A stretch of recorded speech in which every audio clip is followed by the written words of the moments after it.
I haven't been here for 3 weeks. Yeah, 3 whole weeks. Boy, good to be back. Yeah. Yeah, back in the saddle. Yeah, I'm glad to be here this evening. We're going to deviate a little bit. I'm not much on changing directions. Once I set, I don't hardly ever change, but there are some things, some current events I want to talk about. And then we've been talking about 1 Peter. We'll get back on that. But there are some things that has developed, and I think it's quite interesting, and I want to bring it to your attention. And this is what we're going to talk about this evening. It's been in the news. I've not heard very many people mention it. I only heard one person actually mention it from the church, and it was just a very short mention. And but I'm going to talk about BRICS. Now, that's a synonym for Brazil, Russia, India, China, and South Africa. So we're going to talk about this a little bit. I believe that there is a 10-nation federation that is already formed, that is formed this very month, but finalized this month. So, of course, we've talked about the 10-nation federation for some time here, off and on. You know, it's written in the book of Daniel, 7:7, 24, and Revelation chapter 17. This comes up quite often in our prophecy studies. So we'll talk about this some, because I believe prophecy has been fulfilled just this month. And it just slides right past the church, and no one is talking about it. But you folks are so far ahead of the run-of-the-mill church that they couldn't catch you in 10 years, I don't believe. But this is our subject is BRICS, and that's a synonym. I have a little more notes than I passed out. If you all ever need my notes, just let me know. The ones that I speak from, they go in a little more depth, but just didn't have room on that page. But may the good Lord bless the efforts today and the reading of His Word, and we certainly want His presence to be with us.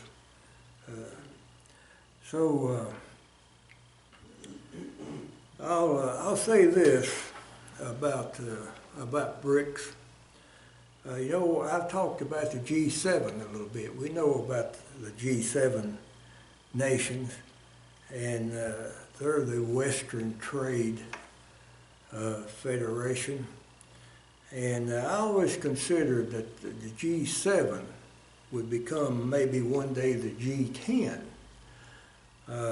Now I don't think so. I think the G10 has already been formed. And I don't believe the G7 will ever become a 10-nation federation. So I'm pretty much concrete on that. One day, the G10, not the G10, but the 10-nation federation will destroy the Western trade system, which is represented by Mystery Babylon, Revelation chapter 17. There we read that the 10 kings will destroy Mystery Babylon, and so this is pretty big here. I think I think this is actually the biggest thing going on today. I believe it's bigger than the wars that's been fought. I think this is a big, big deal. But it's nothing to worry about now. But now, I looked up some dates and things like that on BRICS, B-R-I-C-S, And the dates don't always match depending on who's reporting. But it was founded around 2009. Five Nations was founded around 2009. That is Brazil, Russia, India, China, and South Africa. Now, this month they've finalized, I suppose it's already been done, it's supposed to, I think, took effect January 1. There were 5 other nations joined BRICS.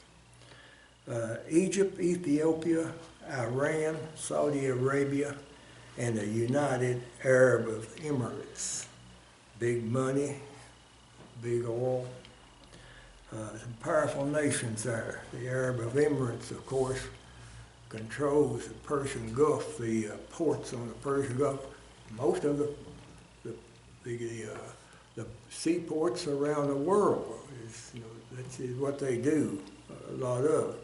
They wanted to control the American seaport when George W. Bush was in office, and there was an outcry against it, and it didn't go through. But currently, again, this number changes from time to time. If you all ever want to look up BRICS, just Google BRICS, and you've got it, all the information you want.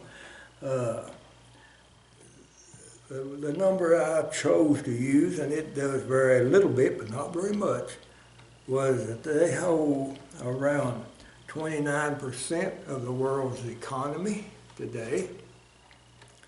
And I've read up to 36% of the places, but their headquarters in Shanghai, China, that's the east coast of China. In 2022, there were only 5 nations.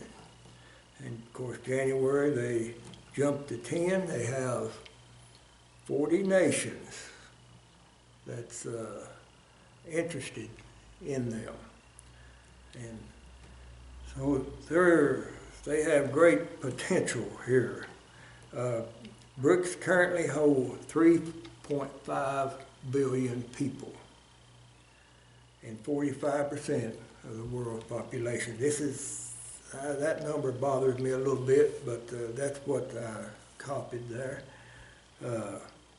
But now all of this is not really, don't really mean much to the church. I just threw that out there.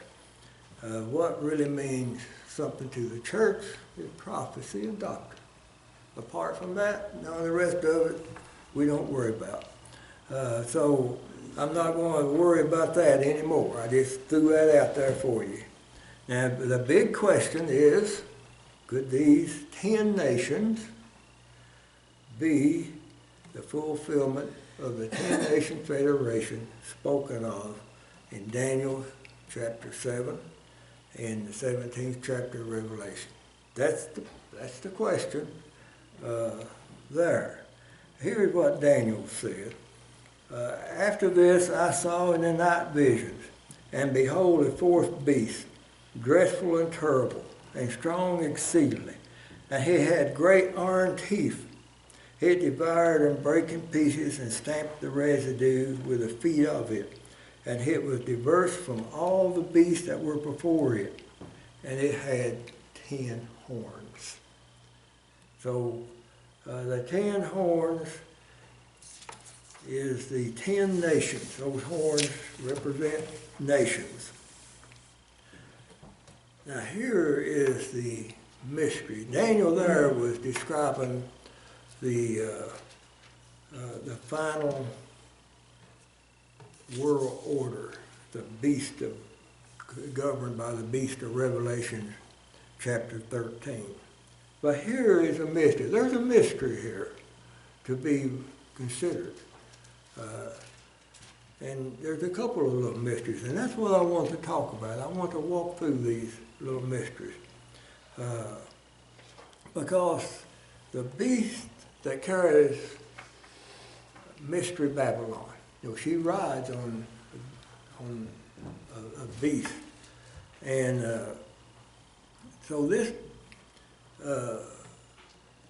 this beast that we're talking about here, that the 10-nation federation and the one that Mr. Babylon rides on will be, a month ago, I would consider it to be the Western trade or the trade system of the world, the G7, and all of that, Wall Street, all of that would be represented by the beast carrying Mystery Babylon.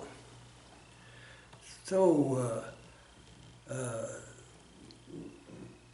the 10-nation federation somehow must be connected to this. It has to be.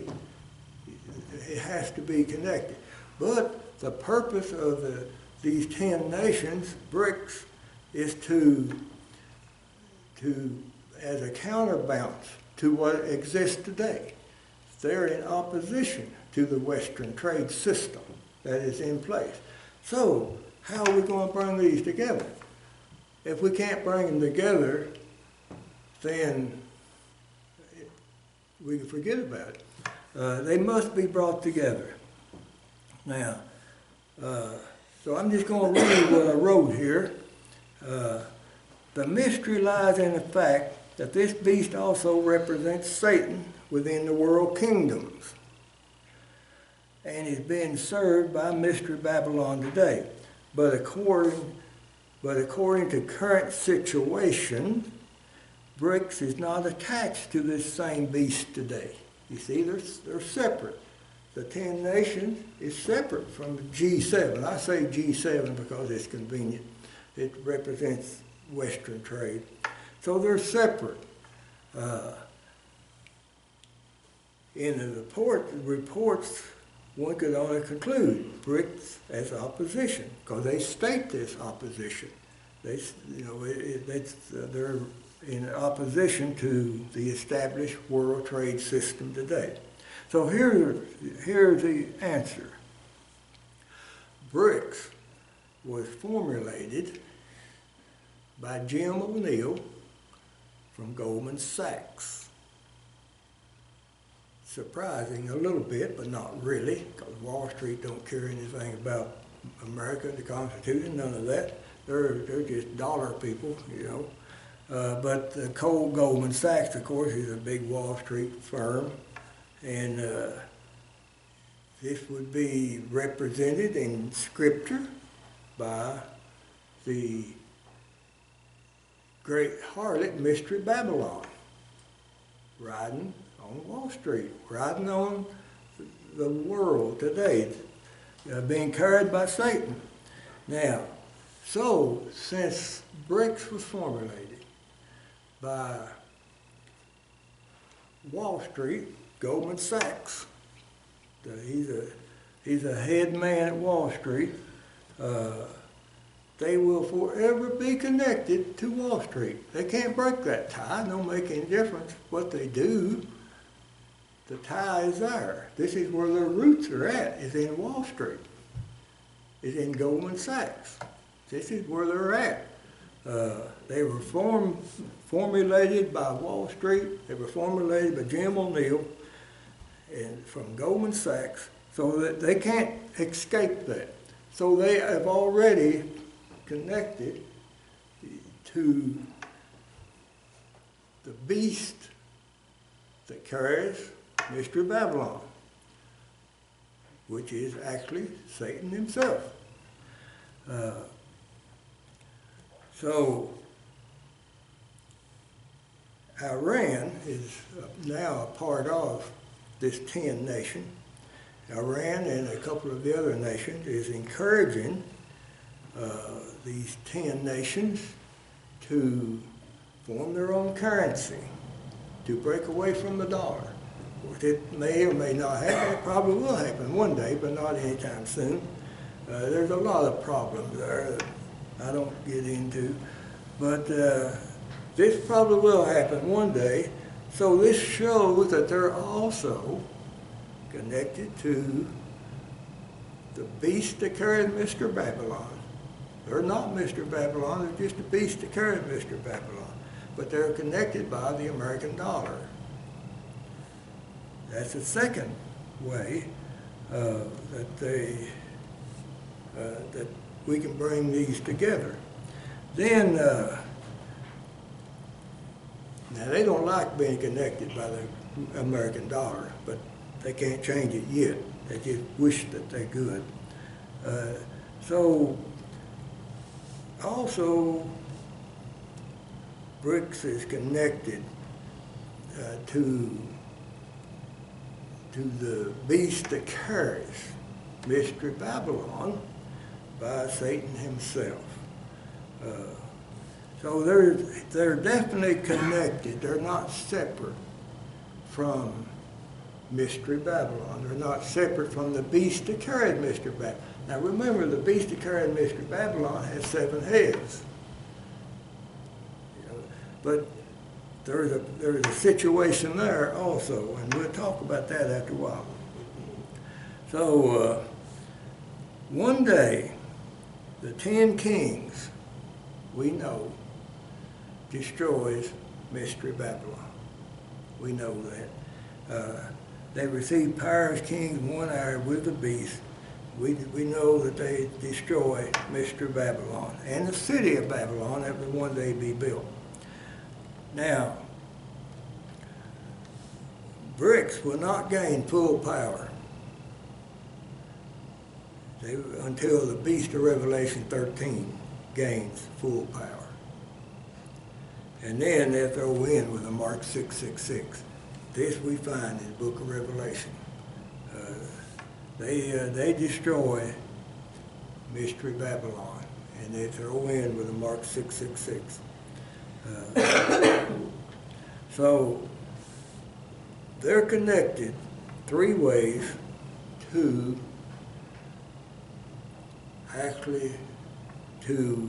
Wall Street, which represents Mystery Babylon.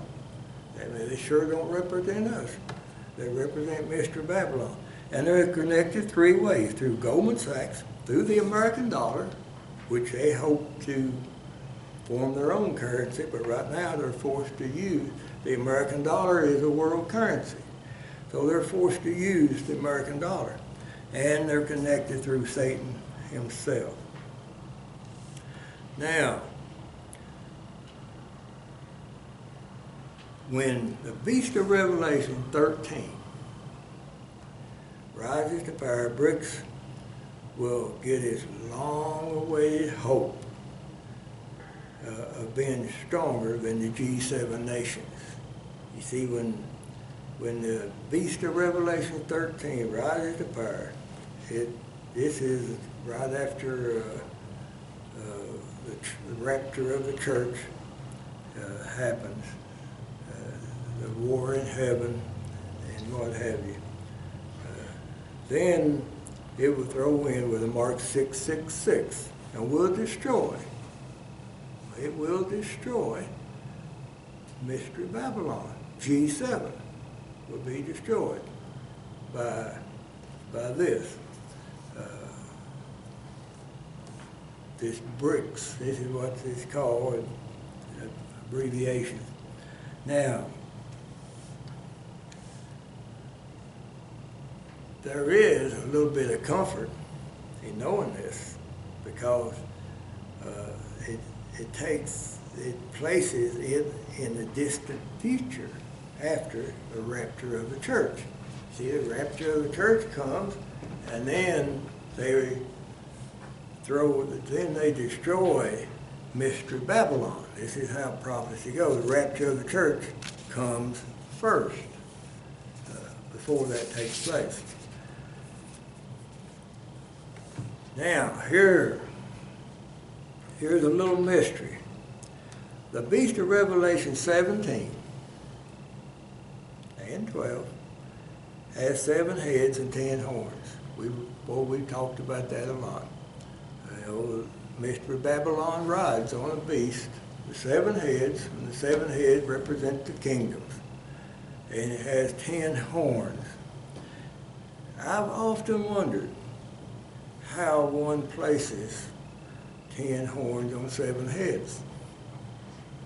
Well, that's been a little bit of a mystery for me up until this point. It's been a little bit of a mystery for me. Because some of the heads would have to have 2 horns or 3 horns or something, and that just doesn't fit in with prophecy. It doesn't fit. So I've often wondered, where would the horns be? How do you do this? The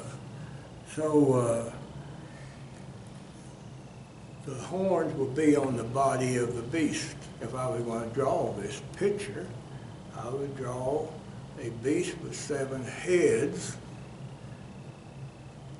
and 10 horns would be attached to the body of the beast. They're detached from the heads and placed on the body of the beast. This would be the right picture to use here. Now, the 10 horns are attached to the body of the beast through Goldman Sachs and through the American dollar. This has been a mystery for me for quite some time. Now, the 7 heads symbolizes 7 world kingdoms. We talked about that quite a bit. 7 heads, 7 world kingdoms. The kingdoms are Egypt, Syria, Babylon, Medo-Persian, Greece, and Rome. This is the 7 heads. And then we have revived Rome, which has not yet come. Now, these 10 horns, bricks, that's what bricks are, the 10 horns that the beast has, wish to have nothing to do with Rome or revive Rome. You see, they're attached to the body of the beast because in the end, bricks will seek to destroy, revive Rome. This is what the book of Revelation teaches, that these 10 nations are going to seek to destroy, revive Rome and its economy, which is Mystery Babylon. And then the city of Babylon.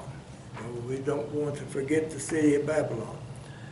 So we don't find any real unification here. It's a forced unification. Satan's kingdom is not unified as it seems, but it has to be working together today. But one day that unity will break apart. Now, a close reading of Revelation chapter 17 and 18 reveals a change in the mind of Satan, changing from Mystery Babylon to the mark 666. We talked about that a little bit some time ago, and the 10 kings. They're unified for a while, but not, they won't stay unified. They're unified today, but one day they're going to break apart. The great whore Babylon has served Satan since the dawn of time. I mean, we could go back and back and back, and it's been Satan's servant for ages and ages. But he will seek her destruction in favor of the mark 666. The mark 666 will destroy the new Rome when it rises up. It will destroy that, and it will destroy the system that it now supports. And this system is, it's filled with hate, greed, and adultery, and fornication. This is what the harlot that rides the beast is today. Okay? So Mystery Babylon will have to go. She will have to go. And she will be replaced by the mark 666. Now, if the Lord shows us a 10-nation federation, should we look for another? I wondered about this. I mean, I worked on this from time to time for the past 3 or 4 weeks when I first heard about it. And at first I thought, well, I don't think that really fits. But the more I researched, the more I looked into it, I believe that this is the 10-nation federation that the Scripture speaks of. How many 10-nation federation does the Lord have to show us before we say, well, this is the one? Do we discard this one and the next one? And, this almost has to be that 10-nation federation that the Lord showed us. I don't think we ought to look for another one. I believe this is it. Because how many of them can be formed? Now, I don't believe there will be another one assembled. I used to think that, well, the 7 nations now, the G7, that might be it. All we need to do is add 3 more to it. But no, this is in opposition to the G7. They hate the G7. They don't like it. Some of them do, some, not all of them. Now, I heard a question asked, I think I read it on Facebook. Somebody asked, will the U.S. take the Mark 666? Well, the U.S. is the U.S. Right now, the U.S. is not a part of this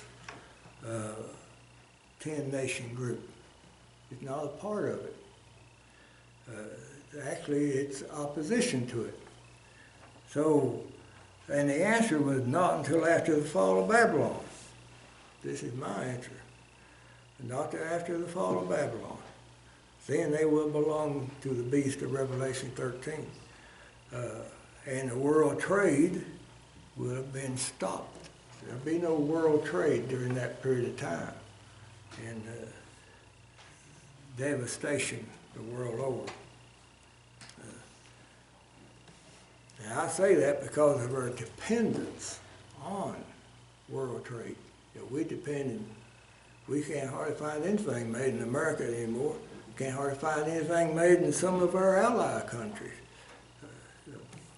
But the 10-nation federation is revealed to exist before the rapture of the church. We see that in prophecy. He'll rise to power just at the time the rapture of the church takes place. Now this is, to me, I've always said there's 3 things that must come about before the Lord returns. And this is one of them. This is one of the 3 right here. The 10-nation federation must be formed. And so this is number 1. So this will not take place until there's a temple built in Jerusalem. I mean, it won't come to power until the temple is built in Jerusalem and the rapture of the church takes place. It won't come to full power until then. But it exists today. It might exist for 200 years. Who knows? Who knows how long it will exist? I wouldn't even attempt to guess that. But this is the number 1. This is the first that has come to pass that we have talked about in our prophecy classes, and this is something that we need to keep an eye on. Is this 10-nation group, and this is one step toward fulfilling our prophecy. We've not seen any movement in prophecy for a long, long time. I don't know how long of a time. Hundreds of years, perhaps. I don't know how long it's been since a prophecy has been fulfilled. The prophecy that they've spoken of in Scripture, in the book of Revelation and the book of Daniel. I don't know how long it's been since one has actually been fulfilled. Well, this is a fulfillment of one of those prophecies. And I think we can take joy in this. We don't have to dread it. We don't know how long. I'm not speaking that this is the mark of the end of time at all, because we could go on for hundreds of years for all I know. I just know that there's three things going to happen, and this is one of them. This is the beginning of one of them. There's a great many other things that's going to have to take place before this takes place. I have, my notes here has a little bit more than your sheet. If you all ever want to discuss this further, we'll get into it. It's pretty interesting stuff, in my opinion. And I've only heard one other person, other than me, talking to my wife, talk about this on Facebook. Just one other person, and he just very short. He was a pastor, very short. So this has gone by the church. It's slipped by the church. Just walked right past it. The church is totally unaware of this, as far as I can see on Facebook. They're totally unaware of it. But you can keep an eye on it, and if you look up BRICS, B-R-I-C-S, you'll get a wealth of information about it. And it's just, I think it's just one step. One of the three things that must happen before the rapture of the church. We don't, if you're a part of the church, then you don't really have to concern yourself with this, except you know that it's going to happen, because the church leaves just as the Antichrist is rising to power. And that's established, and nothing is going to change that. But this is all that I have. It's good to see you here this evening. Thank you.